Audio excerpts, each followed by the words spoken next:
ہرقل شاہ روم نے قریش کے قافلے میں ایک آدمی بلانے کو بھیجا، اور اس وقت یہ لوگ تجارت کے لیے ملک شام گئے ہوئے تھے، اور یہ وہ زمانہ تھا جب رسول اللہ صلی اللہ علیہ وسلم نے قریش اور ابو سفیان سے ایک وقتی عہد کیا ہوا تھا۔ جب ابو سفیان اور دوسرے لوگ ہرقل کے پاس ایلیا پہنچے جہاں ہرقل نے دربار طلب کیا تھا، اس کے گرد روم کے بڑے بڑے لوگ، علماء، وزراء و امراء بیٹھے ہوئے تھے۔ ہرقل نے ان کو اور اپنے ترجمان کو بلوایا، پھر ان سے پوچھا کہ تم میں سے کون شخص مدعی رسالت کا زیادہ قریبی عزیز ہے؟ ابو سفیان کہتے ہیں کہ میں بول اٹھا کہ میں اس کا سب سے زیادہ قریبی رشتہ دار ہوں۔ یہ سن کر ہرقل نے حکم دیا کہ اس ابو سفیان کو میرے قریب لا کر بٹھاؤ اور اس کے ساتھیوں کو اس کی پیٹھ کے پیچھے بٹھا دو۔ پھر اپنے ترجمان سے کہا کہ ان لوگوں سے کہہ دو کہ میں ابو سفیان سے اس شخص یعنی محمد صلی اللہ علیہ وسلم کے حالات پوچھتا ہوں۔ اگر یہ مجھ سے کسی بات میں جھوٹ بول دے تو تم اس کا جھوٹ ظاہر کر دینا۔ ابو سفیان کا قول ہے کہ خدا کی قسم اگر مجھے یہ غیرت نہ آتی کہ یہ لوگ مجھ کو جھٹلائیں گے تو میں آپ صلی اللہ علیہ وسلم کی نسبت ضرور غلط گوئی سے کام لیتا۔ خیر، پہلی بات جو ہرقل نے مجھ سے پوچھی وہ یہ کہ اس شخص کا خاندان تم لوگوں میں کیسا ہے؟ میں نے کہا وہ تو بڑے اونچے عالی نسب والے ہیں۔ کہنے لگا اس سے پہلے بھی کسی نے تم لوگوں میں ایسی بات کہی تھی؟ میں نے کہا نہیں۔ کہنے لگا اچھا اس کے بڑوں میں کوئی بادشاہ ہوا ہے؟ میں نے کہا نہیں۔ پھر اس نے کہا بڑے لوگوں نے اس کی پیروی اختیار کی ہے یا کمزوروں نے؟ میں نے کہا نہیں، کمزوروں نے۔ پھر کہنے لگا اس کے تابعدار روز بڑھتے جاتے ہیں یا کوئی ساتھی پھر بھی جاتا ہے؟ میں نے کہا نہیں۔ کہنے لگا کیا اپنے اس دعوی نبوت سے پہلے کبھی کسی بھی موقع پر اس نے جھوٹ بولا ہے؟ میں نے کہا نہیں، اور اب ہماری اس سے صلح کی ایک مقررہ مدت ٹھہری ہوئی ہے، معلوم نہیں وہ اس میں کیا کرنے والا ہے۔ ابو سفیان کہتے ہیں میں اس بات کے سوا اور کوئی جھوٹ اس گفتگو میں شامل نہ کر سکا۔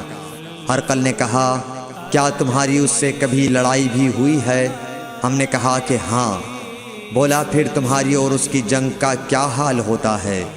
میں نے کہا لڑائی ڈول کی طرح ہے، کبھی وہ ہم سے میدان جنگ جیت لیتے ہیں اور کبھی ہم ان سے جیت لیتے ہیں۔ ہرقل نے پوچھا وہ تمہیں کس بات کا حکم دیتا ہے؟ میں نے کہا وہ کہتا ہے کہ صرف ایک اللہ ہی کی عبادت کرو، اس کا کسی کو شریک نہ بناؤ، اور اپنے باپ دادا کی شرک کی باتیں چھوڑ دو، اور ہمیں نماز پڑھنے، سچ بولنے، پرہیزگاری اور صلہ رحمی کا حکم دیتا ہے۔ یہ سب سن کر پھر ہرقل نے اپنے ترجمان سے کہا کہ ابو سفیان سے کہہ دے کہ میں نے تم سے اس کا نسب پوچھا تو تم نے کہا کہ وہ ہم سے عالی نسب ہے، اور پیغمبر اپنی قوم میں عالی نسب ہی بھیجے جایا کرتے ہیں۔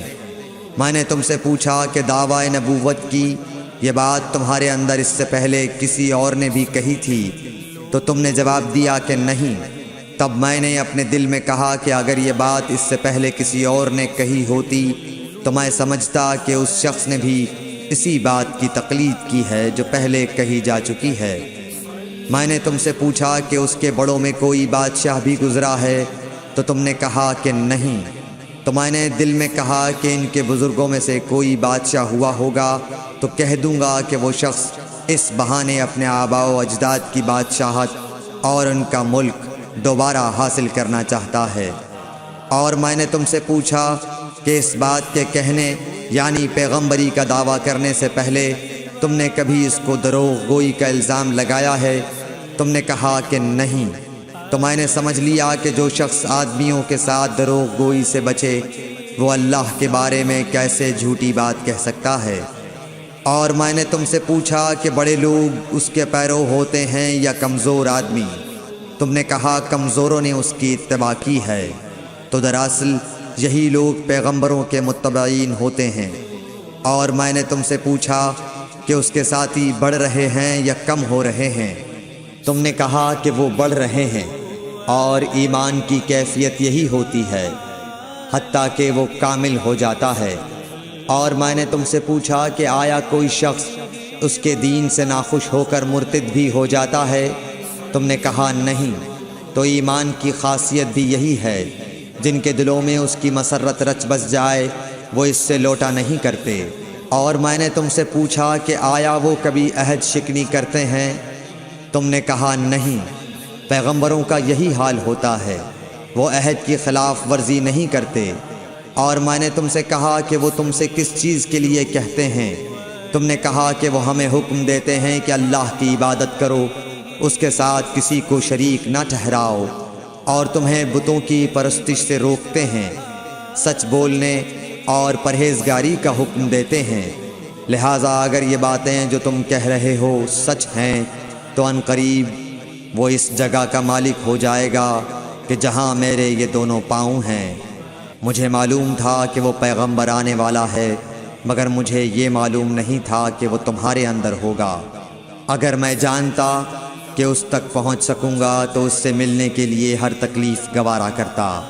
اگر میں اس کے پاس ہوتا تو اس کے پاؤں دھوتا۔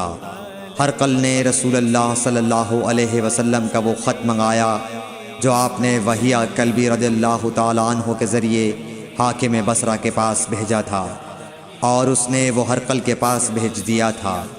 پھر اس کو پڑھا تو اس میں لکھا تھا، اللہ کے نام کے ساتھ جو نہایت مہربان اور رحم والا ہے۔ اللہ کے بندے اور اس کے پیغمبر محمد صلی اللہ علیہ وسلم کی طرف سے یہ خط ہے شاہ روم کے لیے۔ اس شخص پر سلام ہو جو ہدایت کی پیروی کرے۔ اس کے بعد میں آپ کے سامنے دعوت اسلام پیش کرتا ہوں۔ اگر آپ اسلام لے آئیں گے تو دین و دنیا میں سلامتی نصیب ہوگی، اللہ آپ کو دوہرا ثواب دے گا۔ اور اگر آپ میری دعوت سے روگردانی کریں گے تو آپ کی رعایا کا گناہ بھی آپ ہی پر ہوگا۔ اور اے اہل کتاب، ایک ایسی بات پر آ جاؤ جو ہمارے اور تمہارے درمیان یکساں ہے، وہ یہ کہ ہم اللہ کے سوا کسی کی عبادت نہ کریں اور کسی کو اس کا شریک نہ ٹھہرائیں، اور نہ ہم میں سے کوئی کسی کو خدا کے سوا اپنا رب بنائے۔ پھر اگر وہ اہل کتاب اس کتاب سے منہ پھیر لیں تو مسلمانوں، تم ان سے کہہ دو کہ تم مانو یا نہ مانو، ہم ایک خدا کے اطاعت گزار ہیں۔ ابو سفیان کہتے ہیں، جب ہرقل نے جو کچھ کہنا تھا کہہ دیا اور خط پڑھ کر فارغ ہوا تو اس کے ارد گرد بہت شور و غوغا ہوا، بہت سی آوازیں اٹھیں اور ہمیں باہر نکال دیا گیا۔ تب میں نے اپنے ساتھیوں سے کہا کہ ابو کبشہ کے بیٹے حضرت صلی اللہ علیہ وسلم کا معاملہ تو بہت بڑھ گیا۔ دیکھو تو اس سے بنی اصفر روم کا بادشاہ بھی ڈرتا ہے۔ مجھے اس وقت سے اس بات کا یقین ہو گیا کہ حضور صلی اللہ علیہ وسلم ان قریب غالب ہو کر رہیں گے، حتیٰ کہ اللہ نے مجھے مسلمان کر دیا۔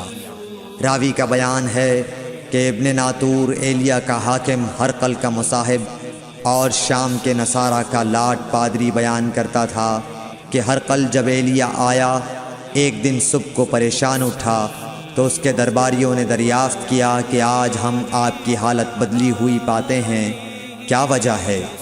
ابن ناطور کا بیان ہے کہ ہرقل نجومی تھا، علم نجوم میں وہ پوری مہارت رکھتا تھا۔ اس نے اپنے ہم نشینوں کو بتایا کہ میں نے آج رات ستاروں پر نظر ڈالی تو دیکھا کہ ختنہ کرنے والوں کا بادشاہ ہمارے ملک پر غالب آ گیا ہے۔ بھلا اس زمانے میں کون لوگ ختنہ کرتے ہیں؟ انہوں نے کہا کہ یہود کے سوا کوئی ختنہ نہیں کرتا، سو ان کی وجہ سے پریشان نہ ہوں۔ سلطنت کے تمام شہروں میں یہ حکم لکھ بھیجیے کہ وہاں جتنے یہودی ہوں سب قتل کر دیے جائیں۔ وہ لوگ انہی باتوں میں مشغول تھے کہ ہرقل کے پاس ایک آدمی لایا گیا جسے شاہ غسان نے بھیجا تھا۔ اس نے رسول اللہ صلی اللہ علیہ وسلم کے حالات بیان کیے۔ جب ہرقل نے سارے حالات سن لیے تو کہا کہ جا کر دیکھو وہ ختنہ کیے ہوئے ہے یا نہیں۔ انہوں نے اسے دیکھا تو بتلایا کہ وہ ختنہ کیا ہوا ہے۔ ہرقل نے جب اس شخص سے عرب کے بارے میں پوچھا تو اس نے بتلایا کہ وہ ختنہ کرتے ہیں۔ تب ہرقل نے کہا کہ یہی محمد صلی اللہ علیہ وسلم اس امت کے بادشاہ ہیں جو پیدا ہو چکے ہیں۔ پھر اس نے اپنے ایک دوست کو رومیہ خط لکھا اور وہ بھی علم نجوم میں ہرقل کی طرح ماہر تھا۔ پھر وہاں سے ہرقل حمص چلا گیا۔ ابھی حمص سے نکلا نہیں تھا کہ اس کے دوست کا خط اس کے جواب میں آ گیا۔ اس کی رائے بھی حضور صلی اللہ علیہ وسلم کے ظہور کے بارے میں ہرقل کے موافق تھی کہ محمد صلی اللہ علیہ وسلم واقعی پیغمبر ہیں۔ اس کے بعد ہرقل نے روم کے بڑے آدمیوں کو اپنے حمص کے محل میں طلب کیا اور اس کے حکم سے محل کے دروازے بند کر لیے گئے۔ پھر وہ اپنے خاص محل سے باہر آیا اور کہا، اے روم والو، کیا ہدایت اور کامیابی میں کچھ حصہ تمہارے لیے بھی ہے؟ اگر تم اپنی سلطنت کی بقا چاہتے ہو تو پھر اس نبی صلی اللہ علیہ وسلم کی بیعت کر لو اور مسلمان ہو جاؤ۔ یہ سننا تھا کہ پھر لوگ وحشی گدھوں کی طرح دروازوں کی طرف دوڑے مگر انہیں بند پایا۔ آخر جب ہرقل نے اس بات سے ان کی یہ نفرت دیکھی اور ان کے ایمان لانے سے مایوس ہو گیا تو کہنے لگا کہ ان لوگوں کو میرے پاس لاؤ۔ جب وہ دوبارہ آئے تو اس نے کہا، میں نے جو بات کہی تھی اس سے تمہاری دینی پختگی کی آزمائش مقصود تھی، سو وہ میں نے دیکھ لی۔ تب یہ بات سن کر وہ سب کے سب اس کے سامنے سجدے میں گر پڑے اور اس سے خوش ہو گئے۔ بالآخر ہرقل کی آخری حالت یہی رہی۔ صحیح بخاری حدیث نمبر 7۔